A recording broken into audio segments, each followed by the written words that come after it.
Stage पे मौजूद मोहतरम तकी हसन खान साहब, मुन्ना साहब, हमारे हाफिज भाई, फैसल भाई, मैंने डायरेक्ट माइक इस वास्ते लिया कि अपने पास का जो टाइम था वो 9 बजे तक है। इस छोटी सी कॉर्नर मीटिंग में तकी हसन खान साहब ने बहुत अच्छी बातें कही। मेरे पास कहने के लिए सिर्फ 3 मिनट है। इस 3 मिनट में मैं आपसे गुजारिश करने के खड़ा हूँ कि आपके इस महल्ले में रास्तों की हालत देखिए, आपके पास पीने के पानी की क्या सहूलत है, आपके पास ड्रेनेज की क्या व्यवस्था है। अब किसी को दोष देने के बजाय मैं आपके बीच में आया हूँ, आप मुझे मौका दीजिए, इंशाअल्लाह ताला इन तमाम चीज़ों को दुरुस्त करेंगे। सियासत पैसा कमाने का जरिया मेरे पास तो हरगिज नहीं है और इंशाअल्लाह ताला नहीं रहेगी। आपकी गलियों की सुधार, रास्तों की बनावट, तकी हसन खान साहब ने सही कहा कि आपको अच्छी तालीम की सहूलत मिलना चाहिए, बुनियादी स्कूल बनना चाहिए, आपके स्कूल में वो फैसिलिटीज होना चाहिए कि आपके बच्चे को आप प्राइवेट स्कूल में भेजने के बजाय आप इन सरकारी स्कूल में भेज सकें। इंग्लिश मीडियम के स्कूल, मियारी स्कूल, कंप्यूटराइज्ड डिजिटलाइज्ड स्कूल बनना चाहिए। सेहत के मामले में अच्छी सहूलत मिलना चाहिए। आज हमारे शाहिद भाई ने बहुत ही कम टाइम पर 6 घंटे में परमिशन लेके आए। अनाउंसमेंट भी सही तरीके से हो नहीं सका, रैली भी सही तरीके से मुनाकिद नहीं हुई। इंशाअल्लाह अगर वक्त मिला तो बीच में आएंगे, एक बार अच्छी सभा करेंगे। शाहिद भाई दिल छोटा मत कीजिए, लोगों की कमी से कुछ फर्क नहीं पड़ता। आपने कोशिश की है, थोड़ा हमारे से भी कोताही रह गई है। हम अहलिया ने महल तक दावत पहुंचाने में कम पड़े, मगर मैं इस माइक के जरिए जिन जिन मकान में मेरी आवाज पहुंच रही है, मैं गुजारिश करना चाहता हूं कि 20 तारीख को अपने हक का इस्तेमाल कीजिए। हमारी निशानी साइकिल है, ईवीएम मशीन पे 5वें नंबर पर है, उसके बटन को दबाकर कामयाब कीजिए। मैं जानता हूं इस छोटी सी कॉर्नर मीटिंग की तशहीर हम सही तौर पर नहीं कर सके, फिर भी मेरी जो माएँ बहनें घर में बैठी हैं, पसे पर्दा बैठकर मेरी बात को सुन रही है, मेरी इस गुजारिश को सुने कि हमको रहमानिया कॉलोनी की, औरंगाबाद के मशरक़ी हल्के की तस्वीर को बदलना है, नौजवानों के मुस्तकबिल को संवारना है, सेहत और तालीम के मैदान में आगे बढ़ना है। और एक बात मैं कहना चाहता हूँ, इंशाअल्लाह ताला समाजवादी का ये उम्मीदवार, आपका ये भाई इस हल्के से कामयाब होगा और आपकी मदद से हम भारतीय जनता पार्टी के कैंडिडेट को दफन करेंगे, नाथुराम गोडसे की औलाद को सबक सिखाएंगे और इंशाअल्लाह ताला इस रहमानिया कॉलोनी के मामलात को भी दुरुस्त करेंगे। वक्त बहुत कम था, फिर भी मैंने मुख्तसरन आपसे बात की है। आपके बीच में पहले भी आता रहा था, आता रहूँगा, बात करता रहूँगा और अपनी गुफ्तगू होते रहेंगी, मगर 20 तारीख को आपको एक मुक़द्दस फरीज़ा अदा करना है। वोट आपकी अमानत है, वोट आपकी ताकत है, वोट आपकी क़ुव्वत है, वोट आपके मुस्तक़बिल की ज़मानत है। उसका सही इस्तेमाल कीजिए और समाजवादी की जो निशानी है साइकिल जो 5वें नंबर पर है, उसके बटन को दबाकर कामयाब कीजिए। ये गुजारिश करने आपकी खिदमत में आया था। हमारे शाहिद भाई का बहुत बहुत शुक्रिया, आप तमाम का शुक्रिया। खुदा हाफिज़, अस्सलाम वालेकुम। मशरिक के उम्मीदवार, समाजवादी पार्टी के उम्मीदवार आली जनाब डॉक्टर गफ्फार कादरी साहब तशरीफ फरमा। इस इलाके के जिम्मेदारान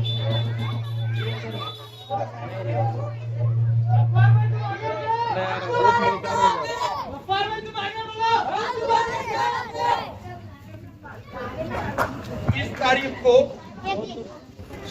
आपको एक इम्तिहान से गुजरना है। आपको 5 साल के लिए अपने नुमाइंदे को मुंतखब करना है। बुरा हो आज के हालात का कि आपके हल्के में 29 उम्मीदवार खड़े हो गए। अब गौर करना है कि 29 उम्मीदवारों में कौन सा उम्मीदवार ऐसा है जो 5 साल अपने वादों को निभाता रहेगा। वक्त बहुत गुजर चुका, बहुत अंधेरा बहुत है। ये 5-10 साल आपके इस इलाके पर, इस हलके पर, खास तौर पर मुसलमानों की बस्तियां, मुसलमानों के नौजवान सिर्फ रोजगार का इंतजार करते रहे। आपको एमपी भी मिला था, एमआई का एमपी था, उसका फर्क था कि वो नौजवानों के लिए रोजगार के मौके फराहम करे। उसका काम था हमारी बस्तियों में तालीम के बेहतरीन स्कूल हो। उसका काम था कि यहाँ बेहतरीन सरकारी दवाखाने हो, लेकिन कुछ नहीं हुआ। हम सिर्फ सोचते रह गए और वक्त गुजरता चला गया। मैं ज्यादा वक्त नहीं लूंगा, सिर्फ आपको यह बतलाना चाहता हूं, वो जिसने बहसियत एमपी हमारी जिंदगियां जीवन की, हमारे रास्ते दुश्वार किए, और वो फिर एक मर्तबा बेशर्मी के साथ एक सीढ़ी नीचे उतरकर असेंबली का इलेक्शन लड़ने के लिए तैयार है। कब तक? अरे ये किराड़पुरा रहमानिया कॉलोनी का इलाका, इस पर क्या गुजरी? यहां का नौजवान मारा गया, किराड़पुरे का फसाद, 2 लोगों को गोली मार दी गई, मर गए वो। होता यूं है कि जब पुलिस की गोली से किसी की मौत होती है तो गवर्नमेंट को उसके खानदान को मुआवजा देना होता है, इसलिए कि खानदान का नौजवान कमाने वाला शख्स वो आपसे जुदा हो गया। उन्होंने तो इल्जामों की बारिश लगा दी। वो क्या इंसाफ दिलाते जिन्होंने साफ तौर पर कहा कि जिन लोगों ने फसाद में हिस्सा लिया उनको सख्त से सख्त सजाएं देनी चाहिए। अब फसाद हुआ, लोग चल रहे हैं, लोग सामने खड़े हैं, उनका भी नाम आ गया, रिकॉर्डिंग में वो भी आ गए, और दर्जनों नौजवान रमजान के माह में जेल की आनी सलाखों के पीछे भेज दिए गए। खामोश रहा ये, पलट कर देखा नहीं। अरे मुआवजा क्या दिलाता? अरे जनाजे को कांधा दे देता तो बस था, लेकिन उसने पलट कर देखा नहीं। मैं उस पर ही उंगली उठाऊंगा जिसके पास ओहदा था, एमपी का ओहदा, कोई छोटा मोटा ओहदा तो नहीं था। लेकिन जबान कटी हुई थी जो इंसाफ का तकाजा नहीं निभा सकी। मर गए मरने वाले। कितनी बातें गिनवाएं। बेवकूफ आदमी अरे ख्वाब देख रहा है, मैं मिनिस्टर बनूंगा, मैं काऊ की गाड़ी में फिरूंगा। वीडियो थे, पैसा कमाने का जरिया बन गए ये। बीजापुर में वहां के उम्मीदवार से 5 करोड़ रुपए लिए और वो बातचीत का ऑडियो रिकॉर्ड रिले हो गया। अगर यह गलत है, ये बात 15 दिन पहले की है, इन्होंने इनकार नहीं किया। ये सब तमाशा बने, ये सिर्फ कमाई का जरिया बने रहे। परभनी में यही किया, यहां पर भी यही किया। इनको कब तक बर्दाश्त करेंगे आप? अरे जरा गौर तो करो, क्या आने वाला वक्त बेहतर नहीं है? हिंदुस्तान के कॉन्स्टिट्यूशन में यह लिखा हुआ है कि स्टेट गवर्नमेंट को पावर्स है कि वो अपने स्टेट में कॉमन सिविल कोड लगा सकती है, यानी शरई कवानीन लागू कर सकती है। और ऐलान भी किया उन्होंने कि अगर हम कामयाब हो गए और ये बी टीम वहां बैठी रही तो फिर कॉमन सिविल कोड लागू होगा। कब तक? आखिर कब तक सहेंगे हम? क्या ये जब फसाद हुआ था 2 एमएलए वहां मौजूद नहीं थे? लेकिन खामोश बैठे रहे। एक एमएलए मालेगांव का, दूसरा धूलिया का। एक लफ्ज नहीं। हमारी मौत पर असेंबली में आंसू बहाने वाला कोई नहीं। असेंबली में सिर्फ एक आवाज उठी, ताकत के साथ उठी, वो थी अबू आसिम आसिमी की। इनका काम था कि वो उसका सपोर्ट करते। किराड़पुरे के लोगों को इंसाफ दिलाने के लिए ये भी आवाज उठाते, लेकिन उन्होंने इजलास छोड़ दिया। अकेला अबू आसिम लड़ता रहा। बॉम्बे से यहां आए, वो बॉम्बे से आए।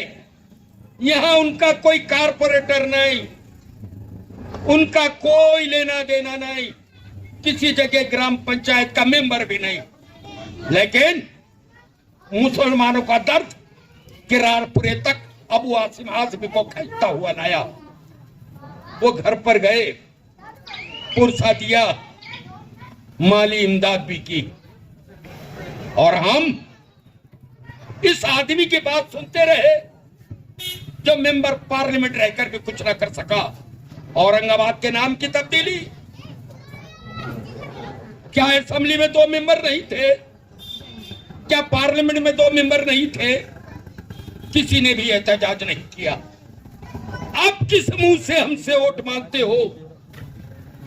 क्या इनको शर्म नहीं आती? इम्तियाज जलील, तू दोगला है, तू वादा खिलाफ। मुसलमानों के जालिमों के साथ, मुसलमानों के साथ जो जुल्म किया जाता है, इम्तियाज जलील तुम उनके साथी हो, तुम बीजेपी के गुलाम हो। मैं साफ तौर पर कहता हूं, कौन? असदुद्दीन अवैसी बीजेपी का गुलाम, बिकाऊ माल, परभनी से पैसे लूटे। हम अब पूरा महाराष्ट्र में क्या हुआ पता नहीं। बीजापुर से पैसा लूटा गया। 2 चीजें सामने आई, पता नहीं कहां कहां सौदेबाजियां हुई। इनको वोट देकर आप इनको मालदार बनाना चाहते हैं। अगर कोई बेवकूफ से उम्मीद रखता है कि वो आपके साथ रहेंगे, तुम एमएलए रहे, तुम एमपी रहे, तुमने कब हमारा साथ दिया? हमेशा हमारे जज्बात से खिलवाड़ करते रहे, नारों में गुम किया हमको, तबाही की तरफ ले गए हमको। मैं कहां तक कौन से वाक़े को दोहराऊं? देखो, आने वाला कल ठीक नहीं, आने वाला कल बिल्कुल ठीक नहीं है। पर्सनल लॉ पे निगाहें पे लगाए बैठे हैं। अगर ऐसे लोग चुनकर जाएंगे जो औरंगाबाद के नाम पर पार्लियामेंट में आवाज न उठा सके, जो आपके मोहल्लों में, आपके मकामात पर गोलियां चली और मुसलमानों का सीना गोली से छन्नी कर दिया गया, एक लफ्ज ना बोल सके, इनसे क्या उम्मीद की जा सकती है? इनसे उम्मीद करना ऐसे है जैसे बेवफाओं से वफादारी की उम्मीद। ये आपके साथी नहीं है। कल अगर कॉमन सिविल कोड लाता है, हमारी जिंदगियां, हमारी शादी, ब्याह, तलाक, विरासत, ये सब छीन लिए जाएंगे। ये जो कानून है, पर्सनल लॉ, वो कुरान से अखज़ किया गया है। कोई आए और हमारे कुरान के सफ़ात को फाड़ने की कोशिश करे, मुसलमान कैसे बर्दाश्त करेगा?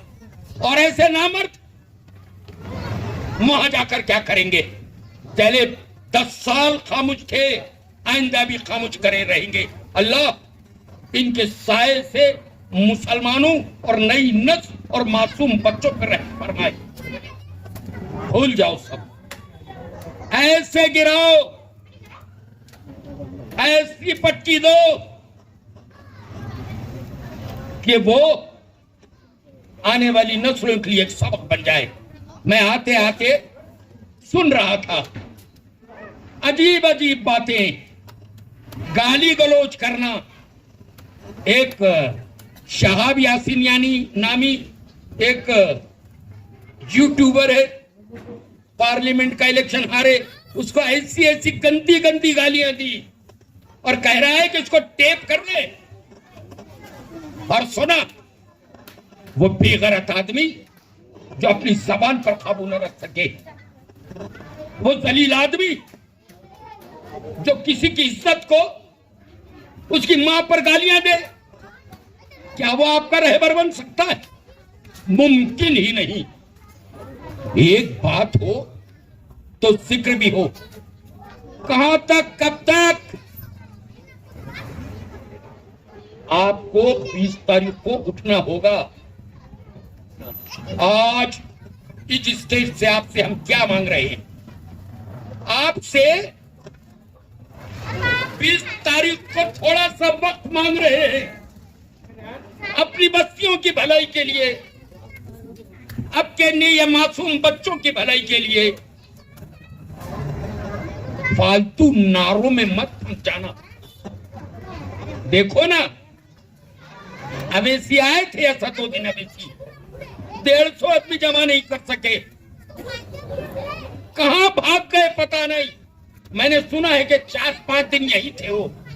क्यों छुप कर बैठे थे कि कोई पैसा वसूल करने के लिए गिरबान न पकड़े? क्या वजह थी? कहां मर गए वो? तुमने सत्यानाश किया हमारी नौजवानों की जिंदगियों से खिलवाड़ किया। हमको क्या दिया इम्तियाज जलील तुमने? जेल की आनी सलाखें, सीनों में छेदने वाली गोलियां,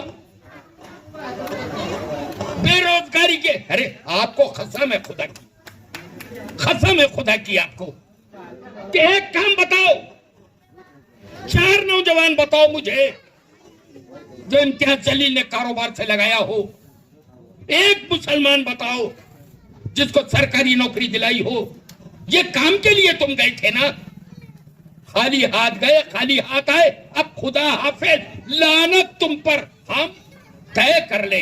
और आप इतने बैठे ना, लोग कम जरूर है लेकिन आप मजबूत किस्म के लोग हैं। अपने मोहल्लों में, अपनी गलियों में इस सच्चाई को पेश करें, फालतू बकवास नहीं।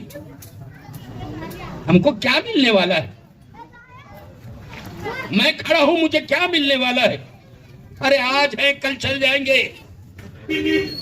आपको अपने मुकद्दर का फैसला 20 तारीख को खुद करना होगा। मैंने बहुत सी बातें कही, आपने सुनी, शुक्रिया।